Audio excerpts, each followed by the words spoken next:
So dito tayo kumukuha ng saging. Part din to ng bakanteng lote. Yan yun. Yan tayo kumukuha ng saging.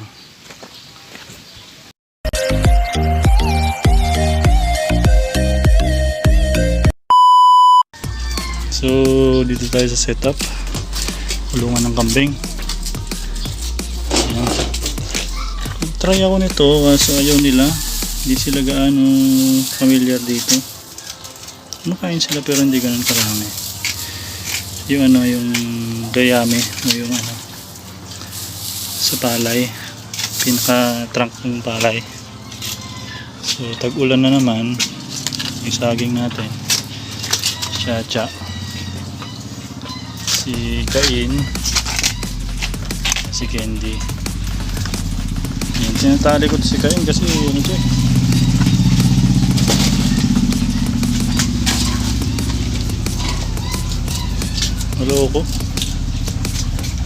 Yan si Chanel. Paggabi dito sila kikita. Ang dilim.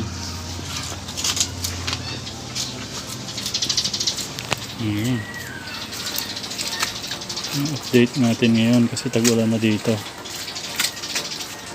Bawal lumabas. Ito yung update sa bunganga niya.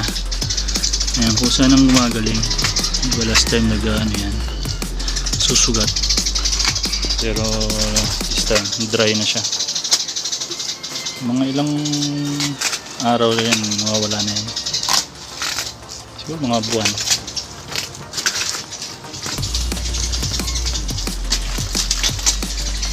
Ayan sila.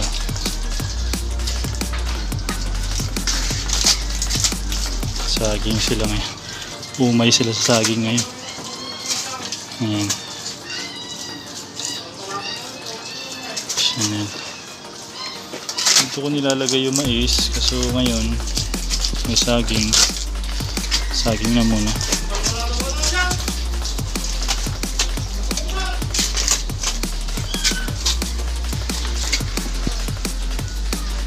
Si Candy. Ayun yung mahirap pagka nagkakambing ka. Tag-ulan talaga yung medyo challenging. Kasi kailangan mo i-secure yung pakain.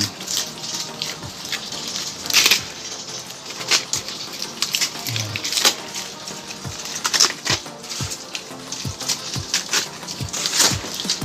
Sila.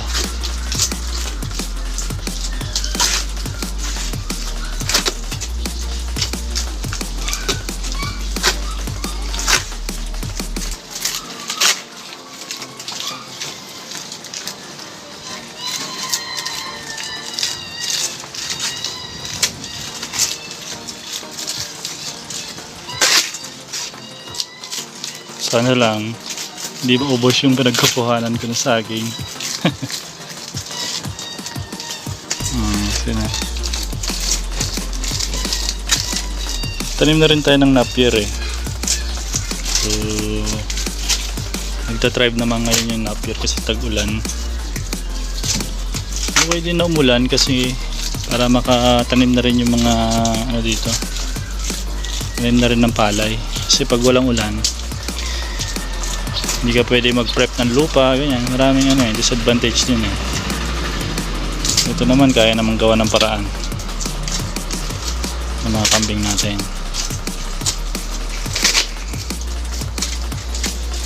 Ayan.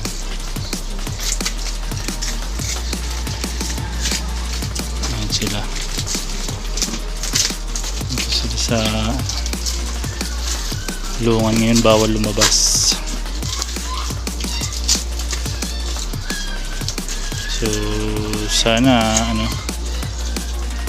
after 5 months manganak na itong dalawa. Sana nakakuha sila ng similya kay Kain.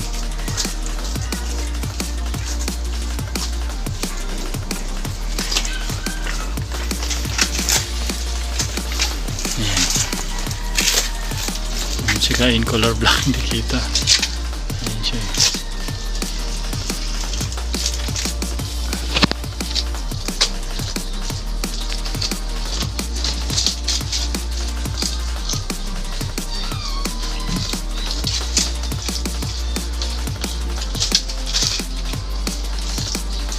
i-update natin sa kambingan.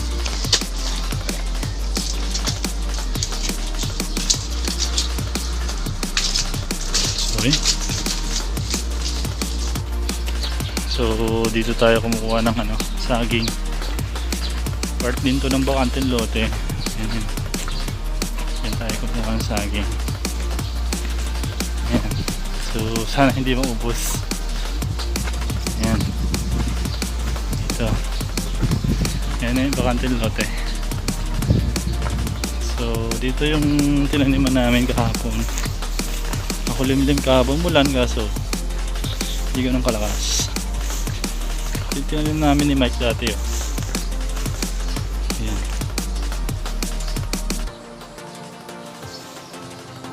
Ayan. Naglinis na lang ulit din kami doon ni Trisha kahapon. Kasi may iba namin tinanim na napier. Ano ibang dito? Sana hindi galawin ng mga bata. Ayan. Napier grass. Ito yung pag may no choice tayo, kunin na natin to. Ang napier na to. Last time nag-harvest tayo eh. Ayan. So pag maganda yung panahon, siguro magagalinisan ko ulit nito. Diyan lang kasi nalinisan ko last time eh. Ayan. Ayan. Tapos may puso na saging dito eh. Ayan. Hindi na naman mamalayan, kukunin na naman yan. Okay lang, importante lang naman dito yung dahon. Ayan, makanin natin na pier. Ito yung mga pinakaunang na pier namin nung galing sa ilog. Yung ganyang nyo, suloy nya.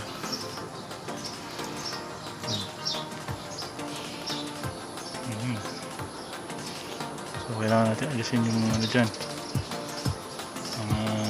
ibang damo para makapag-thrive itong mga na-pier natin. Pag sobrang taas na nila, ganyan, tutumbo. Siguro ang gagawin ko dyan, tatabunan ko na lang kasi kusa talaga siyang tumutumba. Pero kapag nagtanim ka na kasi dito, basta okay yung location, to eh, unlimited supply. Dami ko pang lilinisan. Dito tayo rin nakuha ng saging. Ayan. So sa mga susunod na buwan, pag pinagpatuloy pa rin yung tag-ulan, uubos yan. Ano yung bakanting lote yan nandun?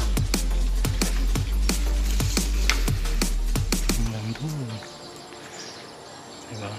Diyan tayo nagpapastol. So lately hindi na ako nagpapastol dyan. Diba nga ng may mga bata na tumatambay dito, kakapal ng muka, pinagtitripan yung mga kambing, so nai-stress sila, kaya ginagawa ko sa ibang location sila in the meantime. So dito yung graveyard ng mga natin alaga. Ito dati sa pork chop. Ayan yung buong area. Taniman natin ng ng pier. So yun, yun yung update natin.